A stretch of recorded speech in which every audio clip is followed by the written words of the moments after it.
दोस्तों, जितने प्रसिद्ध भगवान कृष्ण थे उतना ही प्रसिद्ध और रहस्यमयी अस्त्र था उनका सुदर्शन चक्र।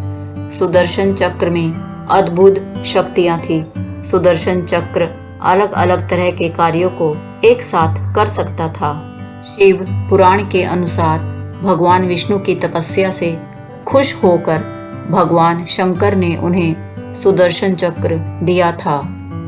कहा जाता है कि सृष्टि को सृजित करते समय बहुत सी असुरी शक्तियों का भी निर्माण हो गया था, जिनका विनाश करना बहुत जरूरी था, अन्यथा सृष्टि की रचना समाप्त हो जाती और इन शक्तियों को किसी विशेष अस्त्र से ही समाप्त किया जा सकता था। अब चूंकि सृष्टि के संचालन की जिम्मेदारी भगवान विष्णु पर थी, इसलिए उन्हें एक ऐसे अस्त्र की आवश्यकता थी जिससे असुरों का नाश हो सके। फिर ब्रह्मा जी के कहने पर भगवान विष्णु ने भोलेनाथ की तपस्या की। तब भोलेनाथ प्रसन्न होकर भगवान विष्णु को सुदर्शन चक्र सृष्टि के संचालन के लिए दिया। शिव पुराण के अनुसार सुदर्शन चक्र की रचना भगवान विश्वकर्मा ने की थी। भगवान विश्वकर्मा ने सूर्य की अभेद्य राख से 3 अस्त्रों का निर्माण किया था, जिसमें भोलेनाथ का शूलपाणी, त्रिशूल, पुष्पक विमान और सुदर्शन चक्र था। ये तीनों भोलेनाथ के पास थे, जिसमें से पुष्पक विमान रावण ने भोलेनाथ की तपस्या करके ले लिया। दूसरा सुदर्शन चक्र जिसे भोलेनाथ ने भगवान विष्णु को दे दिया और तीसरा त्रिशूल अपने पास रख लिया। दोस्तों, कुछ पुराणों के अनुसार सुदर्शन चक्र और भगवान विष्णु का शंख दोनों सतयुग के समय समुद्र मंथन में निकले थे, जिसे स्वयं भगवान विष्णु ने धारण किया था।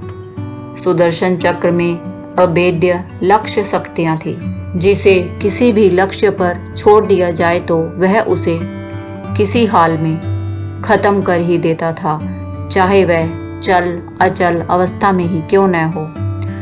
सुदर्शन चक्र का उपयोग भगवान विष्णु ने शिव पर भी किया था।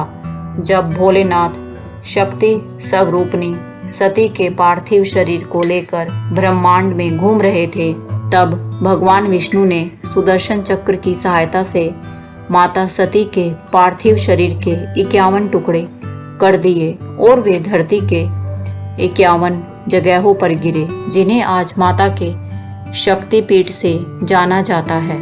सुदर्शन चक्र को अगर किसी लक्ष्य पर चला दिया जाए तो वह स्वयं लक्ष्य को भेद कर वापस आ जाता था। सुदर्शन चक्र की शक्ति से भगवान कृष्ण ने द्वापर युग में भागते हुए शिशुपाल का वध किया था। सुदर्शन चक्र बड़ा या छोटा हो सकता था।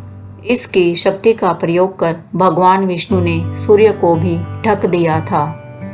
महाभारत युद्ध में जब अभिमन्यु मारा गया, तब अर्जुन ने प्रण लिया कि वे संध्या से पहले जयद्रथ का वध कर देंगे, नहीं तो खुद अग्नि में समाधि ले लेंगे।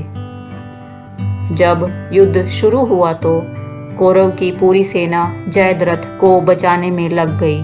संध्या होने वाली थी, जयद्रथ अब भी छुपा हुआ था।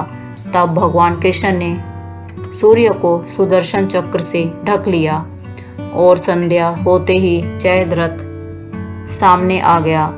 और जब अर्जुन अग्नि समाधि लेने ही जा रहे थे, तब भगवान कृष्ण ने फिर से सुदर्शन चक्र हटा लिया।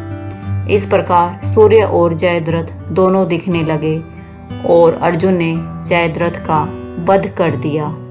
भगवान कृष्ण ने महाभारत युद्ध के दौरान ही युद्ध में अर्जुन को गीता का उपदेश दिया था। वो भी सुदर्शन चक्र के द्वारा समय यानी काल को रोककर उस वक्त अर्जुन और भगवान कृष्ण के अलावा सभी के लिए समय रुक गया था। ऋग्वेद में सुदर्शन चक्र का एक अलग ही वर्णन मिलता है। ऋग्वेद के अनुसार सुदर्शन चक्र एक समय का चक्र है जो अपने अंदर समय को बांध कर रखता है। इसी शक्ति से भगवान कृष्ण ने समय को रोककर महाभारत युद्ध भूमि में अर्जुन को गीता का उपदेश दिया था। ऋग्वेद के अनुसार सुदर्शन चक्र कोई भौतिक अस्त्र नहीं है।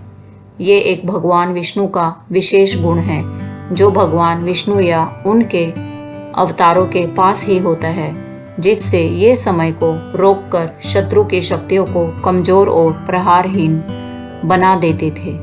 सुदर्शन चक्र को स्वयं भगवान परशुराम जी ने विष्णु भगवान से लेकर भगवान कृष्ण को दिया था।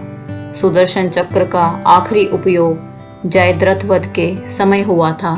उसके बाद कहीं भी सुदर्शन चक्र का प्रयोग का वर्णन नहीं मिलता है। तो आखिर भगवान कृष्ण के मृत्यु के पश्चात कहाँ चला गया सुदर्शन चक्र? इस प्रश्न का उत्तर भविष्य पुराण में मिलता है। भविष्य पुराण के अनुसार भगवान कृष्ण के मृत्यु के बाद सुदर्शन चक्र पृथ्वी के गर्भगृह में समा गया था। जब कलयुग के अंत में भगवान विष्णु का 10वां अवतार कलिंग अवतार होगा, तब परशुराम जी और हनुमान जी के अलावा 5 और दिव्य पुरुष उनसे मिलेंगे और उनको प्रशिक्षित करेंगे।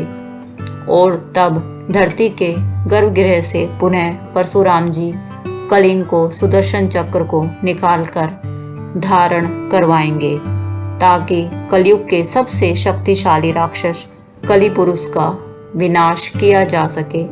भगवान विष्णु और उनके अवतार के अलावा कोई भी सुदर्शन चक्र को धारण नहीं कर सकता है।